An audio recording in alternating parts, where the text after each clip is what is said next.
সুপ্রিয় দর্শক মন্ডলী, সবাইকে শুভেচ্ছা।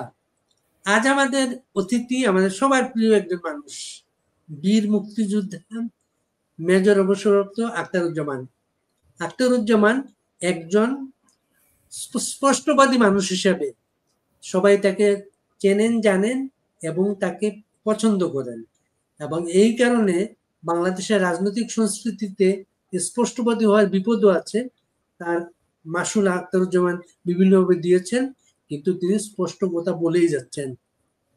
বাংলাদেশে এখন স্বাধীনতার 50-এর বেশি বয়স স্বাধীনতার। এই সময়ে বাংলাদেশের মুক্তিযোদ্ধারা অনেকেই নানা কারণে বিপন্ন বোধ করছেন। এই সময় আমরা ওনাকে খুব অল্প সময় নোটিশে পেয়েছি, এর জন্য তার প্রতি অনেক কৃতজ্ঞতা। কিশোরগঞ্জ 2 আসনের এমপি ছিলেন আমাদের প্রিয় আখতারুজ্জামান। আমরা যখন সাংবাদিকতা প্রথম আসি, আমরা তখন তাকে রঞ্জন ভাই বলে ডাকতাম। রঞ্জন ভাই, কেমন আছেন আপনি? ভালো। আপনি কেমন আছেন? অস্ট্রেলিয়াতে আছেন নিরাপদ জীবনে, সুন্দর জায়গায়। ভালো আছি, কিন্তু আমাদের তো বাঙালি জানেন তো, সব জায়গায় আমরা শুধু বডিটা বিদেশে, আমাদের মনটা তো সারাক্ষণ বাংলাদেশে। আবার সব জায়গায় আমরা এক খন্ড বাংলাদেশ বানিয়ে রাখি, এটা আমরা ঐতিহ্যগত হয়ে যাচ্ছে সেটা। আচ্ছা আমরা আজকের বাংলাদেশ একজন মুক্তিযোদ্ধা হিসেবে এই সময়টাকে আপনি কিভাবে দেখেন? দেখেন, সময় কিভাবে দেখি, এটা তো সময়টা একটা এত চলমান একটা জিনিস, যেটা কখনোই স্থির থাকে না। এবং এটা এই সময়ে যেটা আমি এখন যে সময় আমি যেখানে আছি, এটা আমি অ্যাভয়েড করতে পারবো না, এটাই আমার চলমান প্রক্রিয়া। কাজে এখানে আমরা যে অর্থে প্রশ্নটা অনেকে করি, ভাই কেমন আছেন, কি আছেন, বা সময়টা কি, এটা আসলে বিভিন্ন দৃষ্টিভঙ্গি থেকে বিভিন্ন রকম, একজন একভাবে চিন্তা করে। আমি মনে করি বাংলাদেশ বিভিন্ন পারসেপশনে, বিভিন্ন পার্সপেক্টে, বিভিন্ন আঙ্গিকে দেশ একটা ভালো সময় কাটাচ্ছে। দেশে মানুষের মধ্যে একটা এখন কথা বলার সুযোগ হয়েছে, আলোচনা করতে পারে। আপনি জানেন, আপনার বিগত দল, আপনার দল আপনার দল বিগত আমলে যে কাজটা করেছে, এটা খুব দুঃখজনক যে সেটা শেখে গণতন্ত্রের সকল প্রক্রিয়া, সকল কিছুকে সে স্তব্ধ করে দিতে চেয়েছিল। এবং এইটার জন্য আজকে আমাদের কষ্ট লাগে যে মুক্তিযুদ্ধের পক্ষে একটি রাজনৈতিক দলের এই অফারটা কেন নিতে হলো, কেন মুক্তিযুদ্ধের দেশে একটা স্বাধীন মুক্ত চিন্তার বিকাশ কেন করতে পারলো না মুক্তি দলের পক্ষের লোক। এটা আমাকে কষ্ট দেয়। এই জন্য যে আমি একজন মুক্তিযোদ্ধা বলে, আমার মুক্তিযুদ্ধ তো আমরা করেছি আওয়ামী লীগের অধীনে, আওয়ামী লীগ আমাদের নেতৃত্ব দিয়েছিল। সেই দলটি কেন আজকে এসে এই 2008 সন থেকে এরকম একটা খারাপ রূপ ধারণ করলো, যেখানে সে কারোই মত পথকে সে স্বীকার করতে চাইলো না, সবাইকে দাবায় দিয়ে চাইলো, এবং শেষ পর্যন্ত সে একটা সংঘাতের পথ নিল। এই জন্য হচ্ছে কি, বাংলাদেশটা আজকে অনেকের চোখে অনেক ভালো, রাজনীতিতে বাংলাদেশটা অনেক মুক্ত দেশ হয়ে গেছে। এখন আমরা মুক্ত হয়ে কথা বলতে পারি, আলোচনা করতে পারি। কিন্তু যে কথাটা হয়েছে যে 15 বছরের ঘানি টানতে গিয়ে আজকে আমাদের অর্থনীতি, সামাজিক অবস্থা, আইন শৃঙ্খলা সকল কিছু বিপর্যয়ের মুখে। এবং এই জন্য কিন্তু দায়ী আজকে বলতে হচ্ছে সাবেক পতিত প্রধানমন্ত্রী শেখ হাসিনা। তিনি ইচ্ছাকৃত হোক ইচ্ছাকৃত হবে, কারণ উনি সবকিছু জানতেন, বুঝতেন। কিন্তু উনি কেন এরকম একটা বাংলাদেশ তৈরি করে গেলেন, কেন এমন বাংলাদেশটা করলে যে মানুষ ধরে রাখতে পারলেন না, যে বাংলাদেশটাকে উনি ছেড়ে যেতে চলে হলো, কেন ছেড়ে গেছেন বা তার ভবিষ্যৎ উদ্দেশ্য কি আমি জানি না। তবে সাধারণ চোখে আমরা দেখি যে উনি বাংলাদেশে টিকে থাকতে পারেন নাই, উনি বাংলাদেশ থেকে চলে যেতে বলছেন। যদিও আমি এটাকে পরাজয় বা পলাতন বলি না, আমি বলি রিট্রিট বলি এই জন্য যে সেই সেনাবাহিনীকে ব্যবহার করে, বিমান বাহিনীকে ব্যবহার করে তিনি বাংলাদেশ থেকে চলে গেছেন। এই যে উনি চলে যাবেন সিদ্ধান্ত নিয়েছিলেন, চলে যাওয়ার মতো একটা সিদ্ধান্ত উনি নিয়েছেন, নেওয়ার আগে তো ভাবা উচিত ছিল যে উনি 15 বছরে কি চেয়েছিলেন। উনি কি চলে গিয়েছেন, উনি চলে যে বাধ্য করা হয়েছে? একজন প্রধানমন্ত্রীকে চলে যেতে কেউ বাধ্য করতে পারে না, প্রধানমন্ত্রী চলে যেতে বাধ্য করতে পারে না, এখানেই সমস্যা। একজন প্রধানমন্ত্রী চলে যেতে বাধ্য হতে পারেন না। উনি চলে গেলেন কেন? যদি উনি বলেন যে আমি স্থান ত্যাগ করেছি, সেটা অন্য জিনিস, কিন্তু চলে যেতে পারেন না। যাই হোক, উনি গেছেন। তার মানে কি ওনার 15 বছরের রাজনীতিটা ভুল ছিল? আজকে তাই তো প্রমাণিত হচ্ছে। কাজে আমি এই জন্য বলছি, যে আজকে বাংলাদেশ গণতান্ত্রিক ভাবে অনেকটা রাজনৈতিক ভাবে অনেকটা স্বাধীন, আমরা স্বাধীন, আমি কথা বলতে পারি, যেমন আপনার সম্বন্ধে এখন সমালোচনা করতে পারতেছি, এটা আমি পারতাম না। এটাও একটা অর্জন আজকে হয়েছে আমার, 5ই আগস্ট এই অর্জনটা আমরা অর্জন করতে পেরেছি, যে আজকে আমি আপনাকে, শেখ হাসিনাকে, প্রধানমন্ত্রীকে সমালোচনা করতে পারি, পাশাপাশি বর্তমান সরকারকে সমালোচনা করতে পারি, পাশাপাশি বর্তমান রাজনৈতিক ব্যবস্থাকে সমালোচনা করতে পারি। আপনি মনে সবসময় স্পষ্ট কথা বলতেন আমাদের। এটা আমার ব্যক্তিগত ব্যাপার, কিন্তু প্রশ্ন হচ্ছে জনগণ তো কথা বলতে পারতেছে, আপনি কথা বলতে পারতেছেন। আমি কষ্ট হচ্ছে আজকে আমাকে বেদনা দেয় যে একজন গণতান্ত্রিক রাজনৈতিক দল কেন এটা করলো। আচ্ছা, সামরিক জান্তা করতেও আমার কোনো আপত্তি ছিল না। আজকে একটা কোন জবরদস্তিমূলক কোন রাজনৈতিক দল এসে, রাজনৈতিক দল না, কোন জবরশক্তি এসে এটা করতো, আমার আপত্তি ছিল না। তালেবানের মতো কেউ করতো, আপত্তি ছিল না। আমার ইন্ডিয়ার এসএসসির মতো কেউ করতো, আমার আপত্তি ছিল না। কিন্তু একটা রাজনৈতিক গণতান্ত্রিক দল যার হাত ধরে বাংলার স্বাধীনতা হয়েছে, আমরা স্বাধীনতা সত্তা ফিরে পেয়েছি, সেই দলটি কেন এমন কিছু কাজ করতে গেল যেখানে জনগণকে সে অপমানা করা হলো? কাজে এই জন্য আমি বলছি আমরা একদিক দিয়ে খুব ভালো আছি ভাইয়া, না বাড়ি ভাই, আমরা একদিক দিয়ে খুব ভালো আছি, আরেক দিক দিয়ে আমরা অত্যন্ত মর্মাহত, ব্যাহত, আমরা অত্যন্ত আমরা জাতি থেকে কি নিয়ে আসলাম, এই 15 বছর, 20 বছর, 50 বছরের জাতির কাছে কোথায় নিয়ে আসলাম? কেন আজকে এরকম দিগ্ভ্রান্ত করলাম? এটার জন্য আমরা ব্যথিত, এবং এটার জন্য আমরা দায় দিতে চাই সাবেক প্রধানমন্ত্রী, প্রয়াত প্রধানমন্ত্রী। দল হিসেবে বিএনপির সাথে এখন সম্পর্ক কি আপনার? বিএনপি তো বিএনপি আছে, আমি বিএনপিতে বহিষ্কৃত হয়েছি, আমি বহিষ্কৃত আছি, দ্যাটস অল। এছাড়া তো কিছু নাই। আমার তো বিএনপির সঙ্গে রাজনৈতিক, আমি দলের থেকে একজন বহিষ্কৃত মানুষ, আমি সেভাবে স্বাধীনভাবে আছি, একা আছি, আমার কোনো সমস্যা নাই। এটা সর্বশেষ কবে এই সিদ্ধান্ত হলো বহিষ্কারের? আমি লাস্ট বহিষ্কার হয়েছি 2022 সনের শেষের দিকে। সর্বমোট কয়বার আপনি বহিষ্কৃত হয়েছেন এই আপনার দল থেকে? 5 বার। 5 বার। আপনার দৃষ্টান্ত, মানুষ তো নানা সময় দল বদল করে অন্য দলে চলে যায়, আপনি কোনো যাওয়ার চেষ্টা করেন নাই, বা আপনি সেখানেই আছেন? সেটা এখন আপনি আল্লাহর রহমতে দোয়া করেন আমি যেন আমার মৃত্যুটা পর্যন্ত যেন আমি বিএনপির বহিষ্কৃত হিসাবে মরতে পারি, আমার অন্য কোনো পরিচয় দরকার নাই, আল্লাহ যেন সেই পরিচয় আমাকে না দেয়। আমি যতদিন আছি বিএনপিতে, হয়তো আবার যদি বিএনপিতে যাই, হয়তো আবার মাথায় বহিষ্কার হওয়ার ভাবনা নিয়ে যাব, কারণ এই দলটি আমি করি, এই দলটি আমার, এই দলটা আমার প্রাণের দল, জীবনের দল। আমি মৃত্যুর সময় আমি বিএনপির বহিষ্কৃত নেতা, বহিষ্কৃত সদস্য, এটা আপনারা বললেন, এতে আল্লাহর কাছে শুকরিয়া থাকবো। মানে আপনি কি চেষ্টা করছেন আবার দলে ফেরত যাওয়ার? না, আমি জীবনে কোনোদিন এই 5 বার বহিষ্কৃত হয়েছে, একবারও চেষ্টা করিনি। দল যদি আমাকে প্রয়োজন মনে করে আমাকে নিবে। দল আপনার সাথে যোগাযোগ করেছে আবার? হ্যাঁ, আগের ইয়েগুলো দল আপনার সাথে আবার যোগাযোগ করেছে? শুনেন, প্রয়োজনের সময় মানুষ যখন কেউ রাজমিস্ত্রি যোগাযোগ করে, কখন জনকে বাড়ি বানায়, আমরা এক ধরনের রাজমিস্ত্রি, কাজে যদি প্রয়োজন পড়ে তাহলে হয়তো প্রয়োজন পড়েছে, ডাক দিয়েছে, গিয়েছি, আমরা আছি। আমরা দলের জন্য সবসময় কাজ করতে প্রস্তুত, যখন দল যা বলবে তাই করতে প্রস্তুত, তবে মাথা বিক্রি করে নয়।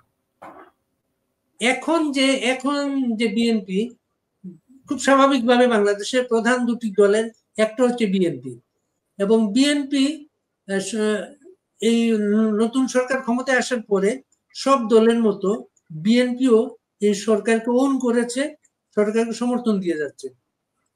সাম্প্রতিক কয়েকটা দিন ধরে আমরা টের পাচ্ছি বিএনপির সাথে সরকারের সম্পর্কের একটু অবনতি ঘটেছে, এবং বিএনপি মহাসচিব এমনও বলেছেন যে এই সরকার যদি নিরপেক্ষতা বজায় রাখতে না পারে তাহলে নির্বাচনের জন্য তারা একটা তত্ত্বাবধায়ক সরকার চাইবেন। আপনি কিভাবে দেখেন বিষয়টা? প্রথমে একটা ছোট্ট কারেকশন দেই, বাংলাদেশের দুটি রাজনৈতিক দল নয়, অনেক রাজনৈতিক দল আছে, অনেক রাজনৈতিক দল আছে। বাংলাদেশে একমাত্র দেশ যেখানে প্রচুর রাজনৈতিক দল আছে। বিএনপি এই সকল রাজনৈতিক দলের মধ্যে একটি, সকল রাজনৈতিক দলের মধ্যে একটি, কাজে দুটি দল বলে কোনো একটি রাজনৈতিক দল। বিএনপির সঙ্গে প্রধান দুটি ধারা বাংলাদেশে, প্রধান দুটি ধারা নাই, প্রধান তো একটাই আছে। প্রধান দুটি ধারা কি? তাদের 5টা সিট নাই, তারা প্রধান হবে কি করে? প্রধান হয়তো প্রি কোয়ালিফাইড করতে লাগতো, প্রধান হওয়ার মতো তো সেকেন্ড কোনো দল নাই, কারণ কারো 50টা আসন পাওয়ার মতো কোনো দল এখন পর্যন্ত বাংলাদেশে গড়ে ওঠে নাই, জাতীয় পার্টি 35টা বেশি পায় নাই। কাজে প্রধান কোনো দল নাই। প্রধান দল এখন দুইটার মধ্যে আওয়ামী লীগ আর বিএনপি, বিএনপি আর আওয়ামী লীগ, এই দুইটাই প্রধান দল। তার মধ্যে এখন আওয়ামী লীগ নাই, কাজে দুইটির মধ্যে বলতে পারেন না। এখন বর্তমানে অনেকগুলো রাজনৈতিক দলের মধ্যে বিএনপি একটি।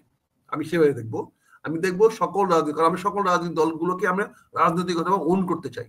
আমার প্রতিপক্ষ হতে পারে, কিন্তু তারা আমাদের একই টুর্নামেন্টের টিম, একই সঙ্গে রাজনীতি করবো আমরা। কাজেই সকল রাজনীতি, বাংলাদেশ সকল রাজনৈতিক দলের মধ্যে একটা অন্যতম বলতে পারেন বিএনপি। বিএনপির সঙ্গে বর্তমান সরকারের ভুল বোঝাবুঝির কোনো স্কোপ নাই। বিএনপি তার অবস্থানটাকে পরিষ্কার করেছে। বিএনপি বলেছে এই সরকারের প্রতি আমাদের নিঃশর্ত সহযোগিতা এবং করার অঙ্গীকার রয়েছে, এবং সেই অঙ্গীকার পালন করব। তবে তারা বলেছে, সরকারকে সতর্কবাণী দিয়েছে যে আপনারা কোনো কারোর পক্ষপাতিত্ব করেন না, কোনো একজনের পক্ষে চলে যান না। আপনি আমার পক্ষে থাকেন না, থাকার দরকার নাই, কিন্তু আপনি কারোর প্রতি পক্ষপাতিত্ব করেন না। যদি কারোর প্রতি পক্ষপাতিত্ব করেন, তাহলে আপনার নিরপেক্ষতা প্রশ্নবিদ্ধ হবে। কাজে নিরপেক্ষতার প্রশ্নবিদ্ধ হবে, তখন আপনাকে সবাই হয়তো একভাবে মেনে নাও নিতে পারে। এরকম একটা পরিবেশ সৃষ্টি হোক, বিএনপি সেটা চায় না। বিএনপি অত্যন্ত পরিষ্কারভাবে বলেছে যে সরকারের প্রতি তাদের সমর্থন রয়েছে, সমর্থন থাকবে, এবং যতদিন পর্যন্ত সরকার থাকবে ততদিন পর্যন্ত সমর্থন দেওয়ার অঙ্গীকার কিন্তু বিএনপি স্পষ্ট করেছে। কিন্তু পাশাপাশি বিএনপি বলেছে আপনি যে কাজগুলো করবেন সেই কাজগুলো যেন কোনো পক্ষপাতিত্বমূলক না হয়। এটাতে বিভেদী কিছু নাই, এটা বলতে পারে। এটা মধ্যে আপনার স্পষ্ট রাজনৈতিক বিভাজন যেটা আপনিও খেয়াল করবেন, জামাতের নেতৃত্বে সরকারের একটা অংশ নানা প্রশাসনে বিএনপিও যে বলেছে চিকিৎসা এবং শিক্ষা খাতে এবং প্রশাসনে জামাত একটা বড় অবস্থান নিয়ে ফেলেছে অলরেডি। জামাত এই যে ছাত্র আন্দোলনের সাথে জড়িত যে সংগঠন, বৈষম্য ছাত্র আন্দোলন, এদের সাথে জামাতের ঘনিষ্ঠতা চলছে, এবং এদের অনুষ্ঠানে জামাত বক্তব্য দিতে যাচ্ছে, এবং এদের প্রোগ্রামেও শিবিরের সর্বশেষ সম্মেলন শেষে তাদের শহীদ মিনারের প্রোগ্রামে শিবির লোকজন দিয়েছে। এবং জামাত বিএনপি মিলে, ইসলামী দলগুলো মিলে, না জামাত এবং ছাত্র আন্দোলন এরা মিলে গোয়েন্দা সংস্থার মাধ্যমে নতুন একটা রাজনৈতিক শক্তি গড়ে তুলছে, এমন একটা অভিযোগ আছে। আপনি কিভাবে দেখেন বিষয়টাকে? দেখেন, আপনি জামাত একটা রাজনৈতিক দল, তার আদর্শ এবং তার চিন্তা ভাবনা আছে। রাজনৈতিক দলকে আমি দল হিসেবে দেখবো। তারা যদি রাজনৈতিক মাঠে আসে, রাজনৈতিক কার্যক্রম আসে দেখবো। তারা আজকে তাদের অবস্থান থেকে অনেক দূরে সরে আসছে, বাংলাদেশের কাছাকাছি আসছে। আজকে তারা শহীদ মিনারে গিয়েছে, বাংলাদেশের শহীদ মিনারে বেদিতে তারা দাঁড়িয়েছে। তার মানে জামাত ইসলাম তার রাজনৈতিক কতগুলো পরিবর্তন আনছে, যেটা লক্ষণীয়। দ্বিতীয়ত আমি বলবো, যারা যারা শিক্ষা মন্ত্রণালয় বা স্বাস্থ্য মন্ত্রণালয়ে বিভিন্ন চাকরি করছেন, কাজে যাচ্ছেন, তারা হতে পারেন জামাতের লোক, সরাসরি হতে পারেন, কিন্তু সরকারি কর্মচারী হওয়ার জন্য তো আমাদের দেশে রাজনৈতিক কোনো বাধা নাই। আমরা এখানে কাউকে বলি নাই যে কোনো রাজনৈতিক দলের নেতা কর্মীরা বা তাদের অনুসারীরা সরকারি চাকরি করতে পারবে না। তাহলে তো আওয়ামী লীগের লোক চাকরি করতে পারতো না, তাহলে তো বিএনপি লোক চাকরি করতে পারবে না। এখানে দেখার দরকার যোগ্যতা আছে কিনা। এখানে জামাতের যে ছেলেরা যোগদান করেছে কে চাকরিতে, তারা আছে কিনা। আজকে চরম বাস্তবতা হলো, গত 20-30 বছর ধরে আওয়ামী লীগের নেতারা তো পড়াশোনা করেই নাই, কর্মীরা তো পড়াশোনা করেই নাই, কারণ সবকিছু তাদের করায়ত্ত ছিল। আর এই আওয়ামী লীগের সঙ্গে যুদ্ধ করতে গিয়ে, সংগ্রাম করতে গিয়ে বিএনপিও লেখাপড়া শিক্ষা ছেড়ে দিয়েছিল। তারা শিক্ষার দিকে ছিল না, তারা ছিল যে কোনো করে করুক আওয়ামী লীগকে হটাইতে হবে। এবং এই দুই সংগ্রামে এই দুইটি বড় রাজনৈতিক দল সবচেয়ে বেশি ক্ষতিগ্রস্ত হয়েছে শিক্ষা, স্বাস্থ্য এবং তার দক্ষতার ব্যাপারে। তার রাজনৈতিক দক্ষতা অর্জন করেছে একজন, আরেকজন পরাজিত হয়েছে, কিন্তু তাদের যে কর্মী বাহিনী, বিশাল কর্মী বাহিনী, তারা অদক্ষ, অযোগ্য হয়ে গেছে। তাদের শিক্ষাগত যোগ্যতা এবং তাদের মেধার বিকাশ হয় নাই। কিন্তু এই সুযোগটা অত্যন্ত সুকৌশলে এবং খুব এফেক্টিভলি নিয়েছে জামাত যখন প্রকাশ্যে রাজনীতি করতে পারে নাই, তখন তাদের ইয়তকে, তাদের যুবককে, ছাত্রদেরকে পড়াশোনা নামিয়ে দিয়েছে। তারা আজকে তখন আইটি সেক্টরে সবচেয়ে লিডিং পজিশনে আছে জামাতের ছেলেরা। আজকে ধরেন টিচার, সবচেয়ে ভালো ভালো টিচার গুলো হলো এখন জামাতের। আজকে ডাক্তার, সবচেয়ে ভালো ভালো ডাক্তারগুলো দেখবেন জামাতের। কেন? তারা পেশাগতভাবে, মেধাগতভাবে তারা সেটা অর্জন করেছে। আজকে বিশ্ববিদ্যালয়গুলো দেখেন, একদম 50% বেশি ছেলে মেয়ে জামাতের পড়াশোনা করতেছে, যারা ভালো ফলাফল করে। ইভেন কি প্রাইভেট ইউনিভার্সিটিতে, তার উপরে মানারত ইউনিভার্সিটিটা আছে, যাদের মধ্যে সব জিনিয়াস ছেলেগুলো বের হয়ে আসতেছে। আপনি ভালো ভালো ইউনিভার্সিটিতে আপনি দেখেন ম্যাক্সিমাম ভালো ভালো ছেলেরা জামাতে। এরা রাজনীতির মাঠে না থেকে, এরা আওয়ামী লীগের সঙ্গে সংগ্রাম না করে, মাঠে লড়াই না করে, তারা শিক্ষাঙ্গনে গিয়ে তারা উচ্চ শিক্ষা নিয়েছে, দক্ষতা অর্জন করেছে, তাদের মেধার বিকাশ ঘটিয়েছে। তো স্বাভাবিকভাবে আজকে যখন বিভিন্ন স্থান থেকে আওয়ামী লীগের লোকদেরকে তাড়িয়ে দেওয়া হচ্ছে, বের করে দেওয়া হচ্ছে অযোগ্যতার কারণে, সেখানে স্বাভাবিকভাবে বিএনপির ছেলেরা গিয়ে ঢুকতে পারছে না, তার মেধা নাই। সেখানে মেধার সুযোগে জামাতের ছেলেরা নিচ্ছে। আমি এটাকে খারাপ কিছু মনে করি না, কারণ জামাতের ছেলেরা ওবিডিয়েন্ট, অনেকের চেয়ে ওবিডিয়েন্ট, তারা অনুগত, তারা উপরের কথা শুনে, মুরব্বীদের কথা মানে। সবচেয়ে বড় কথা হলো জামাতের ছেলেরা কম্পারেটিভলি, তুলনামূলকভাবে অন্য যে কোনো শ্রেণীর চেয়ে অনেক বেশি অনেস্ট। তাদের মধ্যে ডিসঅনেস্টির পোরশন কম। তারা দুর্নীতিতে এখনো তত মগ্ন হয় নাই, বা দুর্নীতির প্রতি তাদের একটা নীতিগত একটা অনীহা আছে, তারা সে অনীহা তাদের মধ্যে আছে, কাজে তারা দুর্নীতিবাজ নয়। কাজে আমি কয়েকটা প্যারামিটারে দেখতে পাচ্ছি যে আগামী দিনে আমার প্রশাসনের একটা বিশাল অংশ জামাতের মেধাবীদের কাছে যাবে। এটাকে আমি ওয়েলকাম করি, কারণ ওরা তো রাজনীতিতে না আসলেই হলো, রাজনীতিতে এসে নাক গলালে হলো, এবং রাজনীতি নাক গলালে তার চাকরি যাবে, এটা সিম্পল। আমি মনে করি কাউকে বিএনপি ক্ষমতায় যায়, বিএনপি মেধাকে মূল্যায়ন করবে, যারা মেধাবী তাদেরকে চাকরিতে রাখবে। কাজে সেখানে জামাত না বিএনপি না আওয়ামী লীগ কিনা এটা আমার দেখার কোনো বিষয় নাই, ওরা মেধাবী কিনা, এবং তারা আমার হুকুম মানে কিনা, তারা আমার হুকুম মানে কিনা। কাজে হুকুম যদি মানে আর তারা মেধাবী হয়, হোক সে জামাতের, আমার কোনো আপত্তি নাই, আমি তাদের ওয়েলকাম করি। বাংলাদেশে দীর্ঘদিন ধরে আপনি রাজনীতি আছেন, বাংলাদেশের প্রশাসনটাও জানেন, আপনার এলাকাটাও আপনি জানেন। এখন রাজনৈতিক পরিবর্তন যখন এখানে হয়, তখন পরিবর্তনটা আগের ইমিডিয়েট পাস্ট গভর্নমেন্টের লোকজন যেখানে যা ছিল সেটা অপসারণ করা হয়, এবং সেখানে আপকামিং নতুন, আপনি এখন দেখতে জামাতকে দেখতেছেন, ওরা প্রশাসনে গিয়েছে সেটা। এখন এই যে একজন মুক্তিযোদ্ধা হিসাবে আপনার মাঝে কোনো অনুশোচনা হয়? আপনি যুদ্ধ করলেন, সেই দলের লোকেরা, মুক্তিযুদ্ধের পক্ষের লোকেরা যোগ্য হিসাবে আপনার চোখে এখন নাই, অযোগ্য যোগ্য তারা, যারা মুক্তিযুদ্ধের পক্ষে ছিল না, যাদের পূর্বপুরুষ পক্ষে ছিল না, এটা কি কোনো অনুশোচনা হয় আপনার মাঝে? স্পষ্ট, তাদের পূর্বপুরুষরা কি ছিল তার দায় দায়িত্ব তো বর্তমান পুরুষের না। আমার বাপ দাদারা তো অনেক আগে হিন্দু ছিল, আমি কি হিন্দু দায় দায়িত্ব নিয়ে আসবো? আমার আগে তো ছিল। আমি মুক্তিযুদ্ধ হিসেবে মনে করি বাংলাদেশের প্রতিটি নাগরিকের, আমার পরাজিত শক্তির নাগরিকেরও সমান অধিকার আছে, এবং আমি মনে করি মেধাই হওয়া উচিত একমাত্র প্রশাসনের চাকরি বাকরি সুযোগ সুবিধার জন্য। সেখানে পতিত সরকারের কিছু লোক তো যাবেই, কিছু লোক যায় রাজনৈতিকভাবে, যারা খুব কট্টর ছিল তাদেরকে আমেরিকাও দেখেছেন, হাজার হাজার লাখ লাখ কর্মচারী সরে যাচ্ছে। বাংলাদেশেও পতিত সরকারের লোক সরে যাবে স্বাভাবিক, তারপরে যাবে যারা মেধাবী না, যারা মেধা শূন্য যাবে, এবং তাদের জায়গায় আমি মনে করি রাজনৈতিকগতভাবে আমি মনে করি এই সুযোগ আমাদের আসছে যে পুরো জিনিসটাকে মেধাপূর্ণ করা, অর্থাৎ যারা মেধাবী, যারা দক্ষ, তাদেরকে দিয়ে রাজনৈতিক মেরুকরণ না করে, রাজনৈতিক দৃষ্টিভঙ্গিতে না দেখে, রাজনৈতিক বিবেচনা না করে, যাদের পদে সবচেয়ে যোগ্যতর, যারা মেধাবী, তাদেরকে সেখানে পদায়ন করা উচিত। এবং আমি মনে করি এটা যদি করতে পারি, একজন মুক্তিযুদ্ধ হিসেবে আমি শান্তি পাবো এই জন্য যে আমি আমার সকল নাগরিককে মেধাভিত্তিক মূল্যায়ন করতে পেরেছি। আমি আমার সকল নাগরিককে স্বাধীন মুক্তিযুদ্ধ, আমি বলছি স্বাধীন মুক্তিযুদ্ধের মাধ্যমে স্বাধীন ভারতের দেশে আমি সকল মানুষের মধ্যে সম অধিকার দিতে পেরেছি। সে তার যোগ্যতার ভিত্তিতে সে অধিকার কায়েম করবে, এটা একটা সুন্দর ব্যবস্থা। এটা করতে পারলে আমি অন্তত আনন্দে সুখে মৃত্যুবরণ করতে পারবো।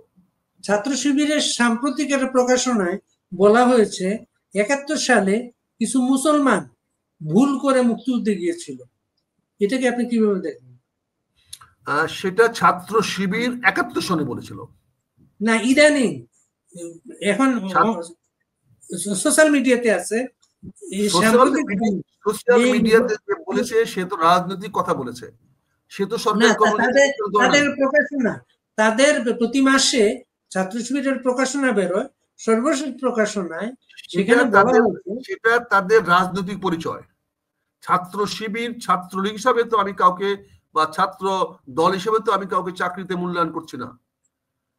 সে জামাত ঘেঁষা হতে পারে, সে জামাত মতালম্বী হতে পারে, তাকে মোটিভেট করার জন্য জামাতের লোকেরা অনেক কিছু লিখতে পারে, বলতে পারে। আমি সেটা রাজনৈতিকভাবে মোকাবেলা করব, যখন রাজনীতির মাঠে আসবো তখন মোকাবেলা করব।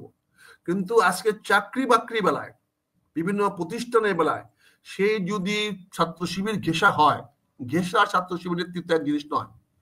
সে ছাত্র শিবির নেতৃত্ব থাকে, আমি অবশ্যই তাকে চাকরিতে ঢুকতে দিব না, অবশ্যই দিব না, তাকে প্রতিহত করব, যে কোনো মূল্যে প্রতিহত করব। আমি একইভাবে ছাত্রলীগের ছেলেকে আমি দিব না, একইভাবে ছাত্র ইউনিয়নের ছেলেকেও বা ছাত্র দলের ছেলেকেও দলীয় ফোরামে গিয়া সরাসরি করতে দিব না, কারণ সে তার দলীয় ভাবে, সে দলের প্রতি অনুগত্য এবং দল তার রয়েছে। রাষ্ট্রটা সবার, এখানে মতালম্বী হইতে পারে, তার পক্ষের লোক হইতে পারে, চিন্তা চেতনা আমাদের এক থাকতে পারে, কিন্তু সে ওই দলের সক্রিয় সদস্য নয়, তারই সরকারি চাকরি পাওয়ার যোগ্য। রাজনৈতিক দলের সক্রিয় সদস্য, আপনার সাবেক দল বিএনপির নেতা রিজভী সর্বশেষ বলেছেন রক্ষাটা বাহিনী রাজশাহী বিশ্ববিদ্যালয়ে তার অভিজ্ঞতা থেকে নানা ঘটনা তুলে ধরেছেন। আপনি সম্ভবত বিভিন্ন সময় বলতেন, কিন্তু স্বাধীনতা বিরোধীর বক্তব্য বলতেন। আপনি কি মতামত কি পরিবর্তন করেছেন? প্রশ্নে ওঠে না। আমি এখনো স্বাধীনতার বিরোধীদের বিপক্ষে এবং আমি জামাতের বিপক্ষে কথা বলে আসছি। রাজনৈতিকভাবে এখনো জামাতের বিপক্ষে আমি কথা বলবো। আমি এখনো ছাত্র শিবির, রাতকাটা শিবির আমি বলবো, এবং ছাত্র শিবিরকে আমি রাজনৈতিকভাবে মোকাবেলা করব। মোকাবেলা করতে না পারি আমি করবো। কিন্তু একটি ছেলেকে আপনি বলবেন ছাত্র শিবিরের সদস্য সে না, সে তাকে আপনি তার অধিকার থেকে বঞ্চিত করবেন, সে মেধাবী, সে দক্ষ, সেটা হতে পারে না। রাজনৈতিক পদে যদি সে আসে, রাজনৈতিক পদে আমি তাকে দিব না। আমরা আজকে আপোষ করতেছি না, কিন্তু আমি তো মুক্তিযোদ্ধার বিরোধী রাজনৈতিকভাবে প্রতিহত করব। কিন্তু আমার এই দেশে আমার যে বিরোধিতা করছে তারও তো বেঁচে থাকার অধিকার আমাকে নিশ্চিত করতে হবে, এটা আমার দায়িত্ব। যেহেতু আমি জয়ী হয়েছি, কাজে যে পরাজিত হয়েছে তাকেই বাংলাদেশে শান্তিতে বাস করতে দেওয়ার অবস্থা আমাকে তৈরি করে দিতে হবে। কিন্তু এখানে আপনি যেটা বলছেন, আমরা আসলে শুনেন, একটা দলকে আক্রমণ করতে গিয়ে আমরা ব্যক্তিকে আক্রমণ করে ফেলি। ওই ব্যক্তি প্রমাণ করুক যে সে ছাত্র শিবিরের অংশ না, তার জন্য কোনো বাধা নাই। কিন্তু সেই ছাত্র শিবিরের অংশ হয়ে থাকে, তাহলে সে রাষ্ট্রীয় কাঠামো আসতে হলে তাকে সে রাজনৈতিক জয়টা আনতে হবে। তাহলে ছাত্র শিবির সে রাজনৈতিক শক্তিটা জয়ী হইতে হবে। কিন্তু জয়ী হয়ে করুক, আমার কোনো আপত্তি নাই। কিন্তু জয়ী না হয়ে আমার ছত্র ছায়ায় আমি তো ছাত্র শিবিরের, জামাতের কাউকে আমি রাষ্ট্রীয় কাঠামোতে দিতে পারি না, দিব না।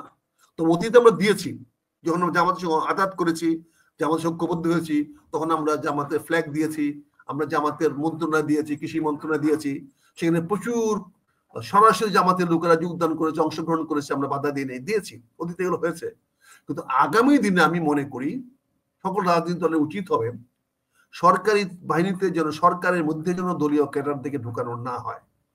আর যদি ঢুকাতে হয় তাহলে দলের মধ্যে দক্ষ মেধাবী ক্যাডার তৈরি করতে হবে। আমি স্ট্রিট বয় দিকে দিয়ে, আমি টুকাইকে দিয়ে দল করতে পারি, আন্দোলন করতে পারি।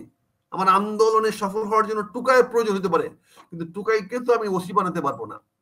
রমনা থানা পুরায় দেওয়ার জন্য আমার 10টা টুকাই যথেষ্ট, কিন্তু রমনা থানার ওসি আমি টুকাই থেকে কাউকে বানাতে পারবো না। রমনা থানার ওসি বানাতে হবে দক্ষ পুলিশ অফিসারকে। সেই দক্ষ পুলিশ অফিসার হইতে হবে অবশ্যই অরাজনৈতিক, এবং রাজনৈতিক চিন্তা চেতনা থাকতে পারে দলীয় পরিচয়ের বাইরে। কিন্তু এই জিনিসগুলো গুলিয়ে ফেললে হবে কি জানেন, এই bad blood will take place. আপনি হাসপাতাল আর বিদ্যানিকেতন পাশাপাশি করলে তো হবে না। হাসপাতালে তাকে বাঁচিয়ে রাখতে হবে, আর বিদ্যানিকেতনে তাকে আগামী দিনের জন্য তৈরি করতে হবে। তাকে মৃত্যুপর্যন্ত রাখতে হবে, আর ওকে মৃত্যুকে পারিত করতে হবে। তো এই যে পার্থক্যটা রাখতে হবে, রাজনীতিতে আজকে আমরা জবাবদিহি করে ফেলেছি। আমরা দক্ষ প্রশাসন ছাড়া দেশ চালাইতে গিয়ে আমরা বারবার হুমড়ি খেয়ে পড়েছি। আজকে আমরা দেখেছেন আপনার এলাকার, আপনার নির্বাচনী এলাকার খবর কি? আপনার নতুন প্রশাসন যেটা দেখছেন, এটা কি দক্ষ লোকদের প্রশাসন না জামাতের লোকজনের প্রশাসন? এটা জামাতের লোকজনের প্রশাসন না, বাট এটা অদক্ষ লোকদের প্রশাসন। এখানে অদক্ষতা কাজ করতেছে, শুধু আমার এলাকায় না, সারা বাংলাদেশের প্রশাসন এখন অদক্ষ হয়ে গেছে। বর্তমান সরকারটাই পুরোটা অদক্ষ হয়ে গেছে। সেখানে দক্ষ লোকেরা সুযোগ পাচ্ছে। এখানে দক্ষ যারা, মেধাবী যারা, তারা সুযোগ করে নিচ্ছে। এটা স্বাভাবিক, এটাই হবে, আমি বন্ধ করতে পারবো না। কারণ আমি যখনই বলবো যে একটা ভালো লোকের কমিউনিটি পরীক্ষা দিব, তখন তাই হবে।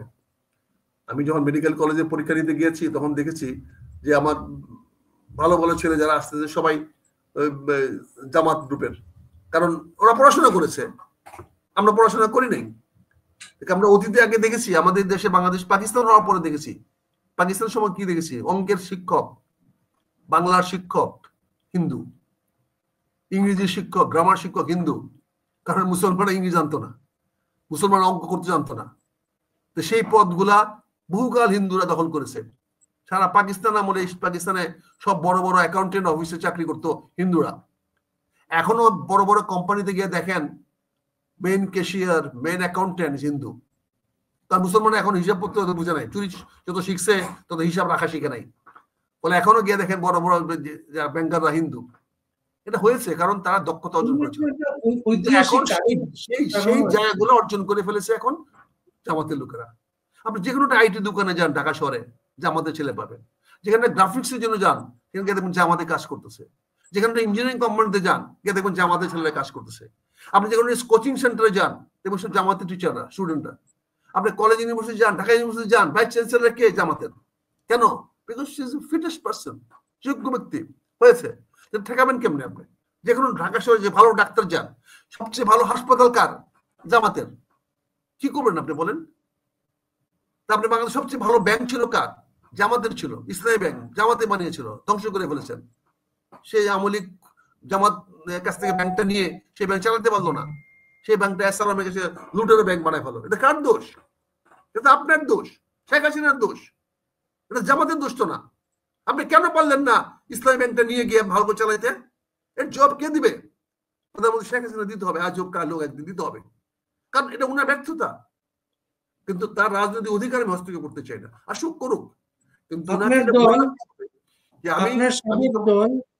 আপনার সাবেক দল অভিযোগ করেছে সামরিক গোয়েন্দা সংস্থার মাধ্যমে নতুন কিংস পার্টি হচ্ছে বাংলাদেশে। আপনি কিভাবে দেখেন বিষয়টাকে? কিংস পার্টি হচ্ছে, সামরিক গোয়েন্দারা তো রাষ্ট্রের কথা মতো চলবে। আমাদের রাষ্ট্রের প্রতিরক্ষা মন্ত্রী হলো জনাব অধ্যাপক ইউনূস সাহেব। তিনি যদি আমার গোয়েন্দা সংস্থা থেকে হুকুম দেয় যে কাজটা করেন, তাহলে করতেই হবে। কিন্তু এটা করা উচিত কিনা সেই প্রশ্নের জবাব দিবেন তো ডক্টর ইউনূস সাহেব, গোয়েন্দা সংস্থা না। গোয়েন্দা সংস্থাকে যা হুকুম দেওয়া হবে তাই তারা করবে। আমার দল অভিযোগ করেছে, অভিযোগটা তলায় দেখা উচিত। অভিযোগটা তো যেহেতু এই গোয়েন্দা সংস্থা, সামরিক গোয়েন্দা সংস্থা এবং সব গোয়েন্দা সংস্থাই সরাসরি মাননীয় প্রধান উপদেষ্টা অধীনে ন্যস্ত, কাজে উনি সেটা দেখবেন। উনি যদি এরকম হুকুম না দিয়ে থাকেন, তাহলে ওদেরকে বলে দেবেন তোমরা এটা করবে না। আপনার অনুসন্ধান কি বলে? আপনার অভিজ্ঞতা, আপনার অনুসন্ধান কি বলে? উনি কি হুকুম দিয়েছেন বলে এমন কাজ হচ্ছে? I am a politician, I am not any professionals. আমার বক্তব্য হলো এটার দায়, এই বক্তব্যটা রিজভী সাহেব দিয়েছে, এই বক্তব্যের জবাব দিবেন প্রধান উপদেষ্টা। প্রধান উপদেষ্টা জবাব দিতে না পারেন, তার দায়িত্ব উনার, কারণ এটা উনার দায়িত্ব, সামরিক গোয়েন্দার দায়িত্ব না। সামরিক গোয়েন্দা অর্ডার দিচ্ছেন কিনা উনি বলো, আমি রাজনৈতিক ভাবে কথা বলবো। আমার তো ইনকোয়ারি করা আমার কাজ না।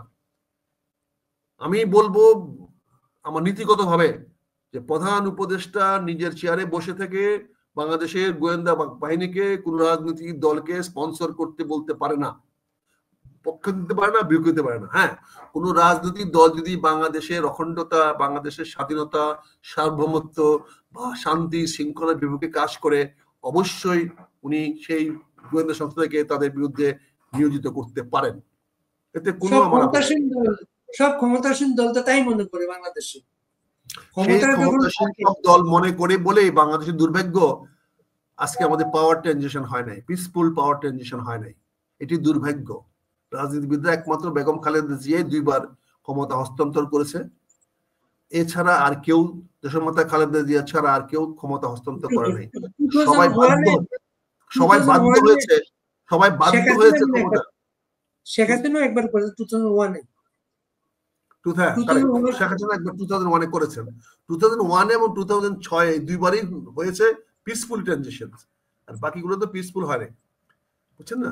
উনি করেছেন 2004 সনে, আর বিএনপি করেছিল 2001 সনে। এছাড়া তো বুঝছেন না হয় না। এনিওয়ে, এটা আমাদের দেশের দুর্ভাগ্য।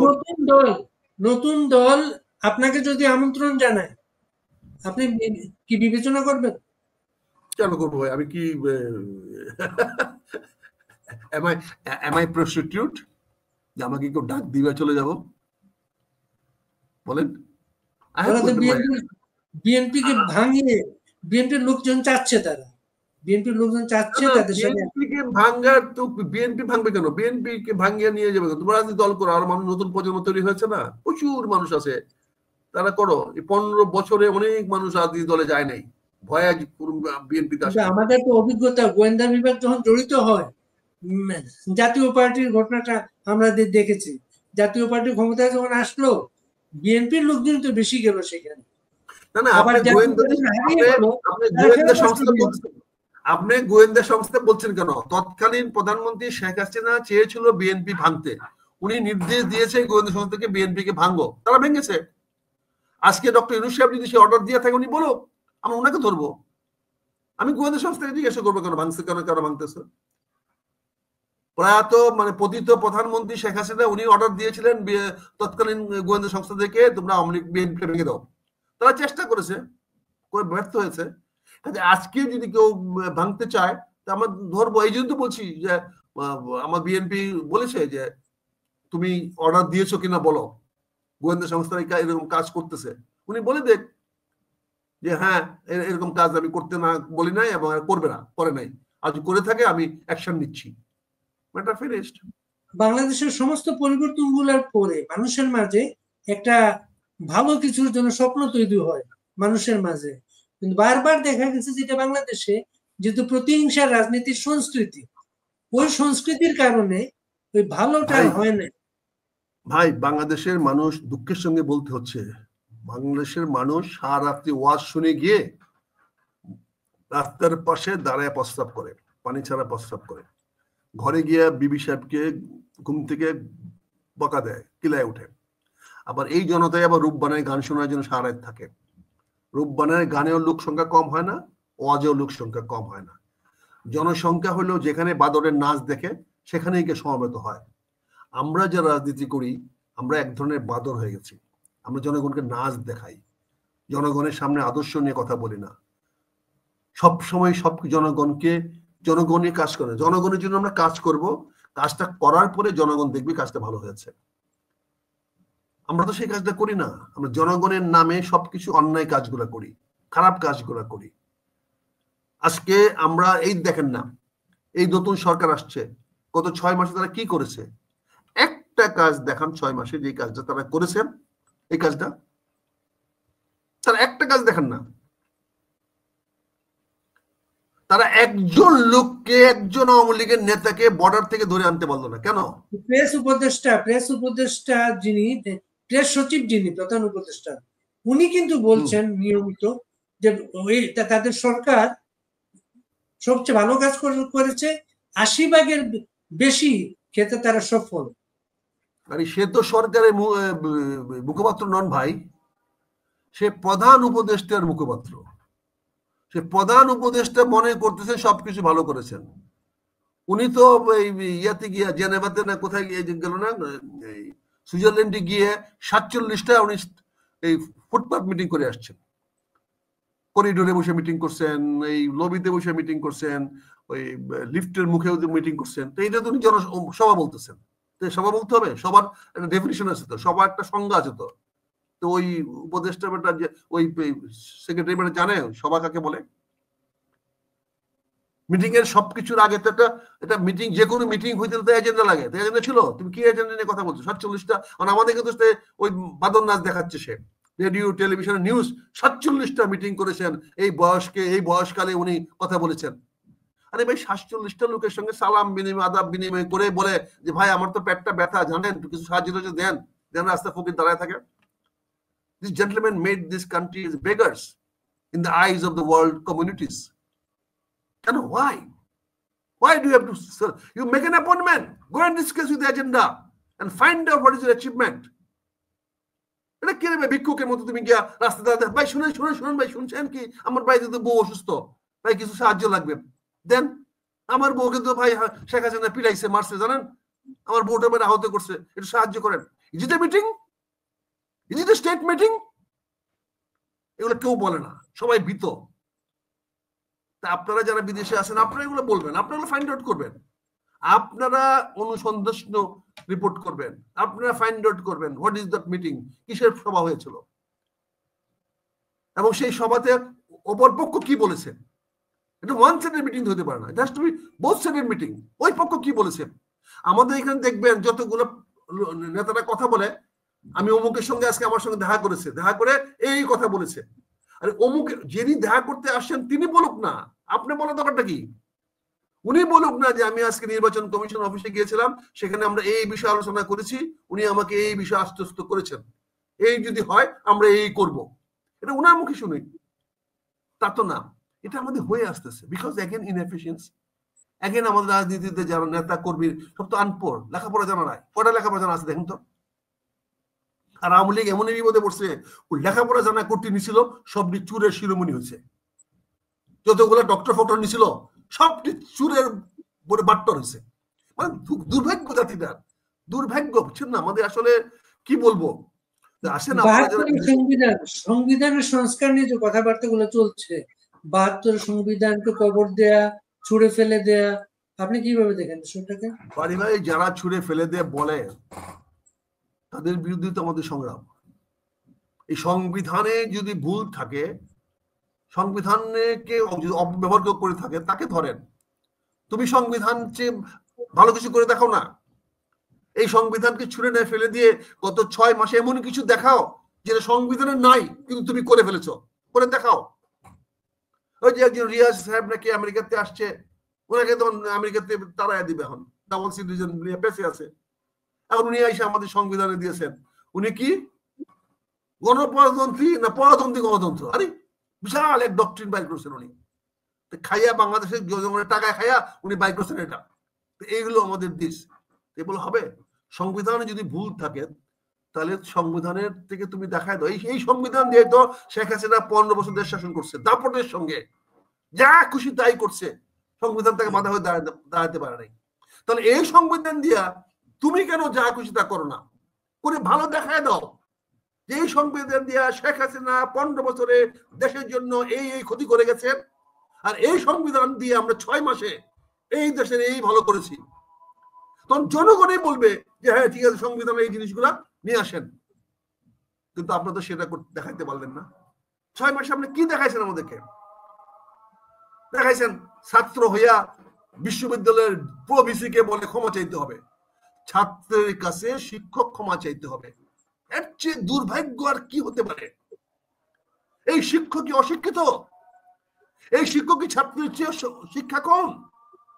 সারা দেশে যে পরিমাণ শিক্ষককে পদত্যাগে বাধ্য করা হয়েছে, যেভাবে অপমান করা হয়েছে, কোনো প্রতিকার হয় নাই। কিন্তু প্রতিকার হয় না সেটা দেখার দায়িত্ব তো আমার শিক্ষা প্রতিষ্ঠান ছিল।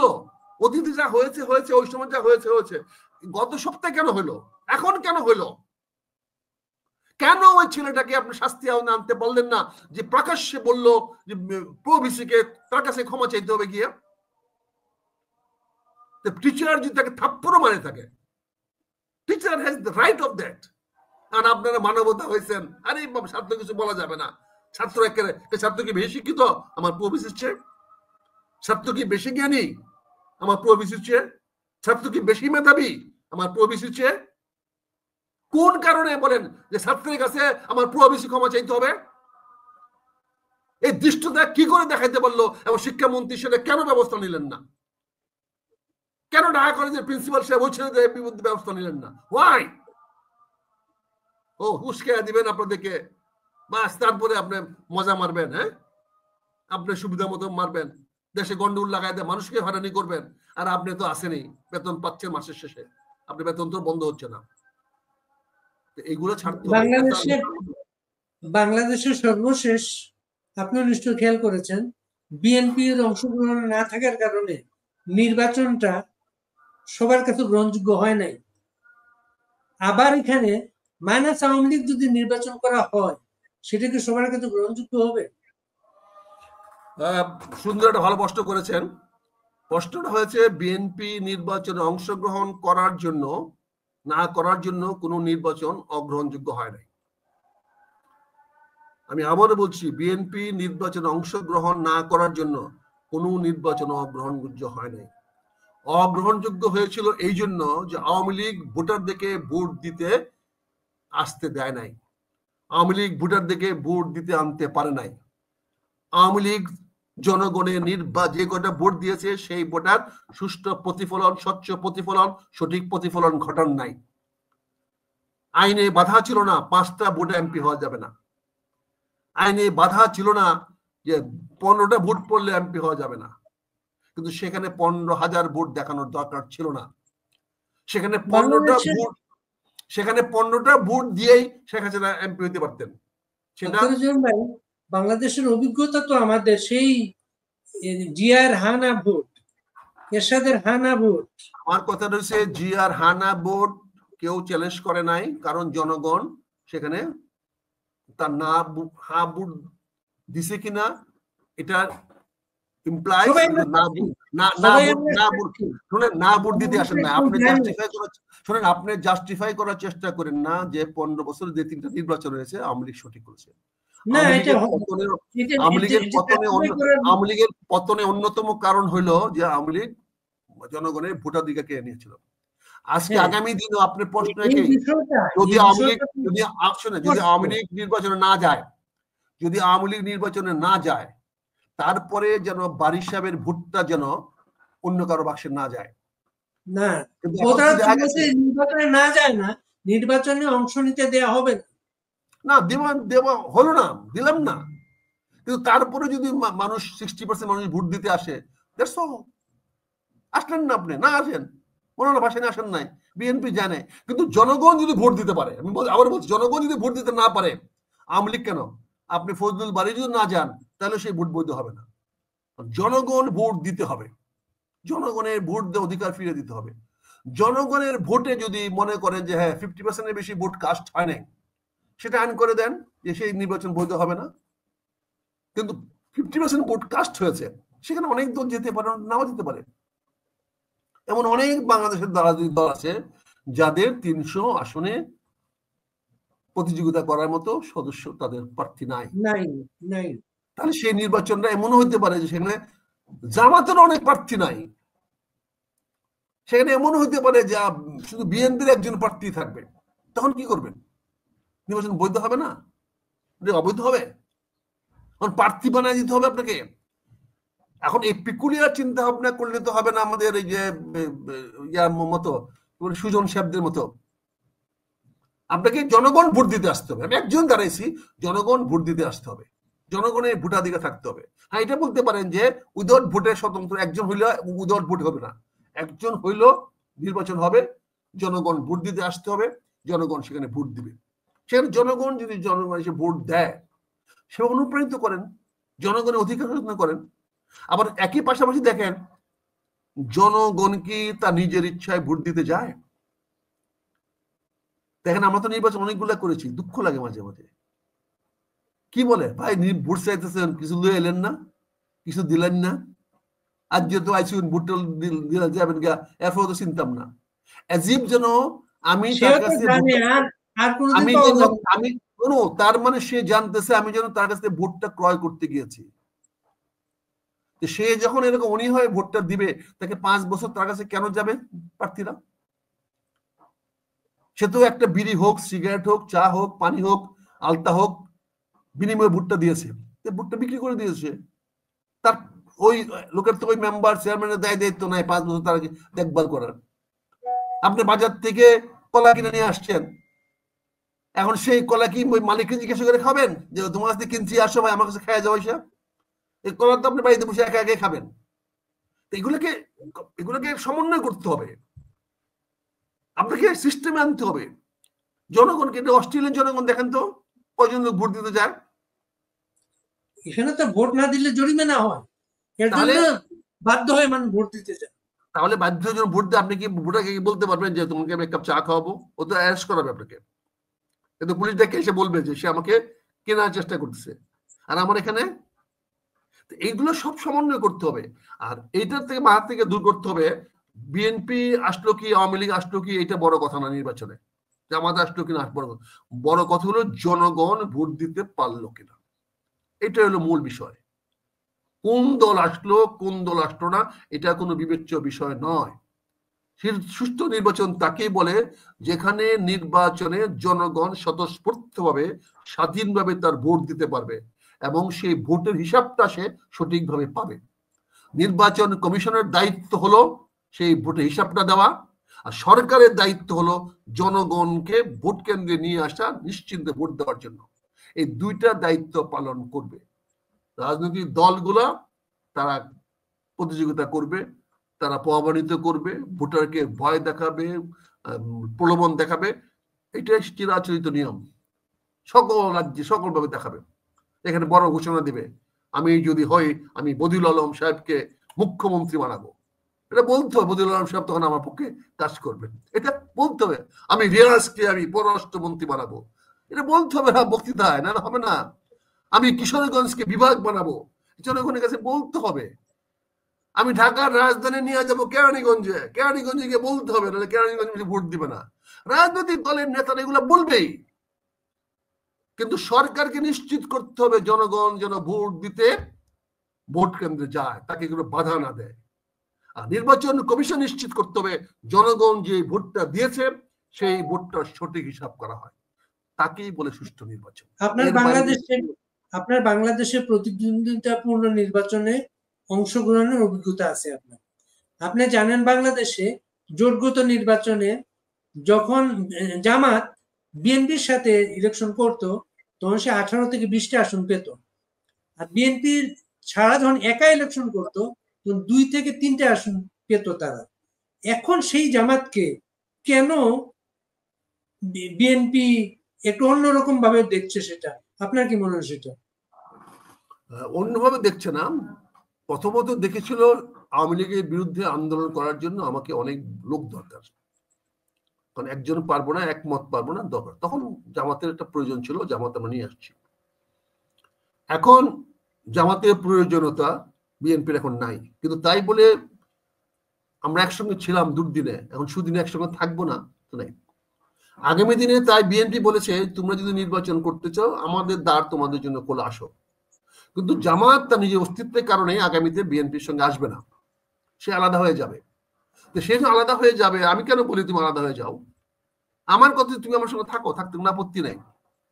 কিন্তু জামাত বেরিয়ে যাবে। জামাত যখন দেখবে তার কমরের জোর হয়েছে, সে সংখ্যাগরিষ্ঠ আসন পাবে, সে তো চলেই যাবে, সে তো বিএনপি থাকবে না।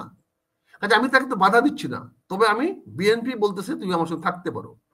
আর এই জন্য জামাতকে, যেহেতু জামাত বিপদের সময় আমাদের সঙ্গে একসঙ্গে ছিল, আপনি জানেন ব্যক্তিগতভাবে আমি জামাতের বিরুদ্ধে সেই 1991 সন থেকে, আমি 91 সনের সমর্থনে যখন বিএনপি সরকার গঠন করেছিল আমি বাধা দিয়েছিলাম, আমি রাজি হই নাই। তখন থেকে আমার শুরু হয়েছে সংগ্রাম।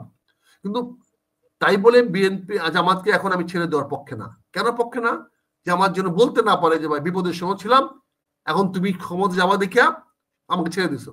না, আমি সেটা চাই না। আমি চাই আসো, আমি ক্ষমতা যাবো, তুমি আমার সঙ্গে থাকো। তারপরে যদি বিয়ে না থাকে, আরো অনেক রাজনৈতিক দল আছে যারা করবে, আমার বিপক্ষে থাকবে, বিরোধী হবে। তারপরে জামাত মনে করে না আমি এবার নির্বাচনে অংশগ্রহণ করলে আমি নিজের সরকার গঠন করতে পারবো, ডেফিনেটলি জামাতকে কেউ ধরে রাখতে পারবে না, জামাত সে নির্বাচনে যাবেই। আমি তাকে বাধা দিব না, বিএনপি তাকে বাধা দিবে না, এটাই বিএনপি নেতারা বলার চেষ্টা করছে। আশা করি বিষয়টা আপনার কাছে। আপনার সাবেক দল বিএনপি এবং সব দল যখন বলছে, মিডিয়ার লোকজনও বলছে শেখ হাসিনা পালিয়ে গেছে, সেখানে আপনি হঠাৎ করে এই বক্তব্যটা দেওয়ার কারণ কি? শেখ হাসিনা পালিয়ে যান নাই। প্রথম কথা হলো, আমি সাবেক, আমার দল বিএনপি, আমার সাবেক বিএনপি না, আমার দল বিএনপি, আমার দল বিএনপি, আমার দল বিএনপি, আমি বিএনপির বহিষ্কৃত। আমার বিএনপি সাবেক হয় নাই, আমার সাবেক কোনো দল নাই, বিএনপি আমার দল, অতীত বর্তমান ভবিষ্যৎ। আর শেখ হাসিনা পালিয়ে গেছে কথাটা আমার কাছে গ্রামাটিক্যালি ব্যাকরণগত ভুল মনে হয়েছে। শেখ হাসিনা ক্ষমতা ছাড়তে বাধ্য হয়েছে, এই কথাটা ছিল মোর অ্যাপ্রোপ্রিয়েট। আমি এখনো বিশ্বাস করি, এখনো বলি যে প্রধানমন্ত্রী শেখ হাসিনার এত দুর্দণ্ড প্রতাপ শক্তি থাকার পরেও ছাত্র জনতার সামনে, বৈষম্যবিরোধী ছাত্র জনতা এবং সারা আপামর বাংলাদেশ জনগণের সামনে ক্ষমতা ছাড়তে বাধ্য হয়েছে। এবং ক্ষমতা, আমার ব্যাখ্যা হলো, যেহেতু সে সরকারি হেলিকপ্টার দিয়ে গিয়েছে, যেহেতু সে যাওয়ার আগে শেষ মুহূর্তে সেনা প্রধানের সালাম নিয়ে গেছে, বিমান বাহিনীর প্রধানের সালাম নিয়ে গেছে, তাহলে সেটা পলায়ন হইতে পারে না। কারণ আপনি চৌকিদারের সামনে তো পলা যেতে পারে না। ওই সময় কি সেনাবাহিনীর প্রধান থেকে বিদায় দিয়েছেন ওখানে? তাই তো উনি বলেছেন, আমরা তো ওনার মুখ থেকে শুনেছি, উনি চলে গেছেন। কাজে আমি তো, আপনি যদি বাড়ির থেকে বেরিয়ে যাচ্ছেন, আমার দারোয়ানের সঙ্গে পান টান খায় গেছেন, আমি বলতে পারবো পলায় গেছেন, বা আমার ঘর থেকে জিনিস নিয়ে গেছেন, জোর করে নিয়ে গেছেন। তা আমার দেশের সার্বভৌমত্বের প্রতীক যখন এটা হয়েছে, তাহলে এটা পলাতক না, হয়তো তিনি চলে গেছেন। উনি বলছে ঠিক আছে যাও, তোমাদের মধ্যে আমি নাই, যা মনে তা করো। ওই এয়ারক্রাফটটা রাষ্ট্রের, ওনার ব্যক্তিগত কোনো এয়ারক্রাফট নয়, রাষ্ট্রের এয়ারক্রাফট। এবং সেই রাষ্ট্রীয় এয়ারক্রাফট দিয়ে গিয়ে আবার আরেকটা এয়ারক্রাফট বদলাইছিল, নিয়ে গেছে। 7 জন অফিসার গেছেন সাথে। 7 জন অফিসার, সেটাকে বাংলাদেশের বর্ডার ক্রস করতে দেওয়া হয়েছে, সেটাকে ভারতীয় বর্ডারে রিসিভ করেছে, সেটাকে আবার প্রোটেকশন দিয়ে নিয়ে যাওয়া হয়েছে। এবং সে তো ওখানে গিয়েও প্রধানমন্ত্রী হিসেবে থাকছে, এবং ভারতীয় কর্তৃপক্ষ তাকে ভিসা দিয়েছে প্রধানমন্ত্রী হিসাবে, সাবেক হিসাবেও না। কাজেই আমার কাছে মনে হয়েছে যে তিনি পালিয়ে যান নাই। পালিয়ে যাওয়া কথাটা এক ধরনের কি বলে, এটা ধোঁকা দেওয়া জনগণকে। বরঞ্চ বলা উচিত যে ওনাকে জীবন মান বাঁচানোর জন্য রাষ্ট্র তাকে সুযোগ দিয়েছে, উনি চলে গেছেন। আশা করি উনি আগামীতে বাংলাদেশের মানুষের কাছে বিরক্ত করবেন না। ওনাকে চলে দেওয়া হয়েছে। বিচার টিচার এই সমস্ত কথাবার্তা কেন আসে? যাকে পালিয়ে দিয়েছেন কিভাবে বিচার করবেন আপনি তাকে? দালাল আমার বিচার হয়েছে?